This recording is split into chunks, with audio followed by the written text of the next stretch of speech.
Hi, folks. This is Don Meisner with the North Country Fishing Report. You know, one of the things that I really wanted to discuss with you or to tell you more about is in watching one of the videos that my buddy put up, and I've talked about it before, but Dave Swanson has this Up North NY YouTube channel, and he's showing some of the videos of fishing that we've done over the years.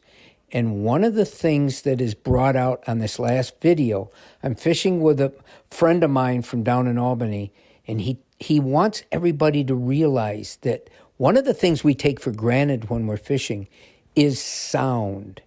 And in this case, he's talking about if you're running your trolling motor, that's electric, that's going to put out a vibration, a sound. And a lot of times this puts fish off. And so especially if you're turning it on and off, they have that breakup in sound, and that's more alarming to them than if you left it on all the time and they get used to the sound. But electronics all put out vibrations, different frequencies, and the fish can hear that. And I think it's important for us to remember that all the different senses that fish use, just like we do, one of the big ones, especially this time of the year, is sound. That's why companies make lures that make rattles or make vibrations. And that's why it's so important that we realize that fish respond to that. It either causes an interest, a curiosity, or it causes an alarm, depending on what that sound might be. And it makes me want to go back to the place that I've always talked to you about, and that is how sounds travel so much faster underwater, and how we have to be aware that if we're not careful about making sounds, we can scare fish away. It's one of my pet peeves in wading. And when I wade with different people, I've seen people just barge right in the water like they were going swimming, walk right out, get to where they want to be, and then expect the fish to bite.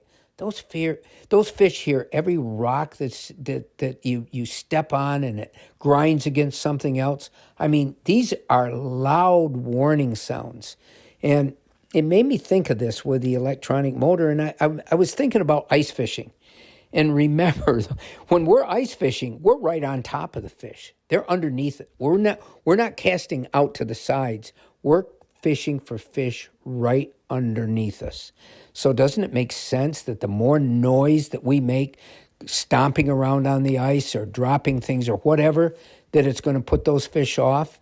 It's at least something to think about.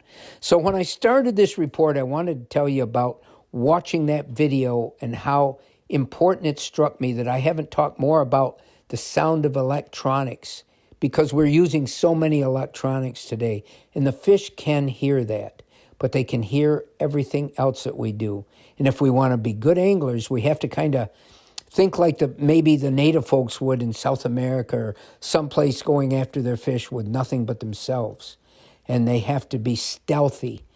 And I think it's important for us to practice stealth as well. Until next time, folks, this is Don Meisner with the North Country Fishing Report.